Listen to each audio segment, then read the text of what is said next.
আসসালামু আলাইকুম রহমতুল্লাহি ওয়া বারাকাতুহু।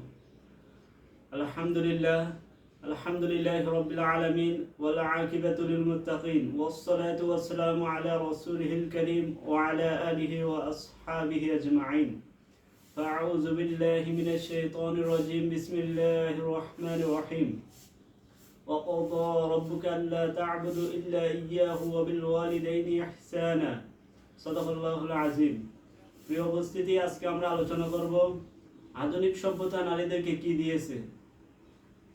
আমরা পূর্বে আলোচনা করেছি যে ইসলাম নারীদেরকে যে মর্যাদা অধিকার দিয়েছে, যে ইসলাম পৃথিবীর শ্রেষ্ঠ ধর্ম এবং ইসলাম নারীকে যা দিয়েছে, যে সম্মান, যে মর্যাদা, যে ইজ্জত, যে অধিকার দিয়েছে, পৃথিবীর অন্য কোনো ধর্ম, অন্য কোনো জাতি, অন্য কোনো বর্ণ দিতে পারেনি।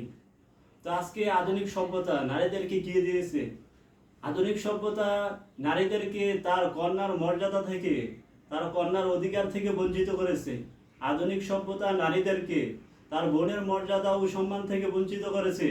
আধুনিক সভ্যতা, পাশ্চাত্য সভ্যতা নারীদেরকে তার স্ত্রীর মর্যাদা থেকে, অধিকার থেকে বঞ্চিত করেছে।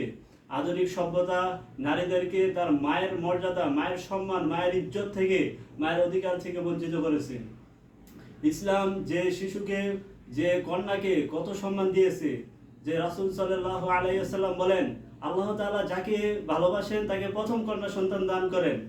আজ আধুনিক শিক্ষায় শিক্ষিত হয়ে আমরা কন্যা সন্তানদেরকে দেখতে পারি না। আজ আমরা ছেলেদেরকে বেশি প্রাধান্য দেই। পড়ালেখা, খাবার দাবার, যত কিছু আছে, যে ছেলের জন্য ভালোটা নেই, আর মেয়ের জন্য হলে যে সমস্যা নেই, যে কোনো একটা হলেই হয়। আমরা মেয়েদেরকে কি সম্মান করি না, মেয়েদের পড়াশোনার প্রতিও আমরা গুরুত্ব দেই না। প্রিয় উপস্থিতি, রাসূল সাল্লাল্লাহু আলাইহি সাল্লাম বলেছেন যে আমি হলাম কন্যা সন্তানের পিতা, তোমরা কন্যাদেরকে গালিগালাজ করো না। প্রিয় উপস্থিতি, শুধু তাই নয়, রাসূল সাল্লাল্লাহু আলাইহি সাল্লাম বলেন, যে ব্যক্তি তার কন্যা সন্তানকে উত্তম শিক্ষা দিবে এবং উত্তম পাত্রের নিকট বিবাহ দিবে, সেই ব্যক্তি জান্নাতি, সে আমার পাশাপাশি জান্নাতে থাকবে। সুবহানাল্লাহ। আর আধুনিক সভ্যতা নারীদেরকে বোনের মর্যাদা থেকে বঞ্চিত করেছে। আজকে আমরা দেখতে পাই যে আধুনিক শিক্ষিতরা আজ পিতামাতাও তাদের পুত্র সন্তানদেরকে সব সম্পত্তি দিয়ে দিচ্ছে, অথচ তার বোনের, তার মেয়ের কোনো কি খবর নিচ্ছে না, যে তার বোনও তো একজন ছেলের অর্ধেক একজন মেয়ে পাবে, কিন্তু আজকে দেখা যায় ছেলেকেই সব দিয়ে দিচ্ছে, মেয়েদেরকে অধিকার থেকে, সম্পদের অধিকার থেকে বঞ্চিত করছে। প্রিয় উপস্থিতি, শুধু তাই নয়, আজ আধুনিক সভ্যতা নারীদেরকে স্ত্রীর অধিকার এবং সম্মান থেকে বঞ্চিত করছে। আজ স্ত্রী মনে হয় দাসীতে পরিণত হচ্ছে।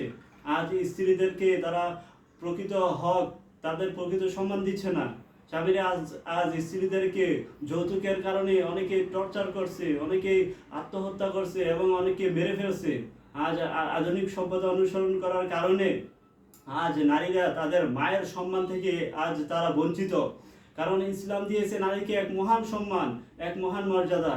যে রাসূল সাল্লাল্লাহু আলাইহি ওয়াসাল্লাম বলেন, পিতামাতার খেদমত করো, পিতামাতার পায়ের নিচে তোমার জান্নাত। সুবহানাল্লাহ। আল জান্নাতু তাহতা আকদামিহিল উম্মাহাত। কিন্তু আজ আধুনিক শিক্ষায় শিক্ষিত হয়ে, আধুনিক সভ্যতাকে অনুসরণ করে আজ পিতামাতাকে তারা বৃদ্ধাশ্রমে ফেলে দিয়ে আসছে।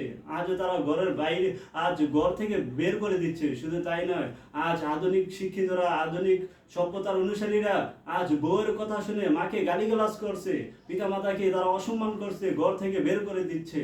আরে, বউ গেলে তো বউ পাওয়া যায়, কিন্তু মা গেলে তো কখনো মা পাওয়া যায় না। আর তুমি আজকে মরে দেখো, কালকেই তোমার বউ আরেকজনের সাথে চলে যাবে, কিন্তু মা তোমার সাথে চিরদিন থাকবে। প্রিয় উপস্থিতি, শুধু তাই নয়, আধুনিক সভ্যতা অনুসরণ করে আজ আজ কিছু নাস্তিক মুরতাদ আছে, যারা নারী অধিকার নামে নারীদেরকে আজ বাইরে নামিয়ে আনছে, ঘর থেকে বের করে দিচ্ছে এবং তাদের ইজ্জত সম্মান নষ্ট করছে। তাদেরকে আজ তারা যৌনাচারের শিকার, আজ নারীরা ধর্ষণের শিকার হচ্ছে এবং তাদেরকে হত্যা করছে। প্রিয় উপস্থিতি, যদি আমরা ইসলাম অনুসরণ না করি, তাহলে কখনো নারী তার পূর্ণ অধিকার পাবে না।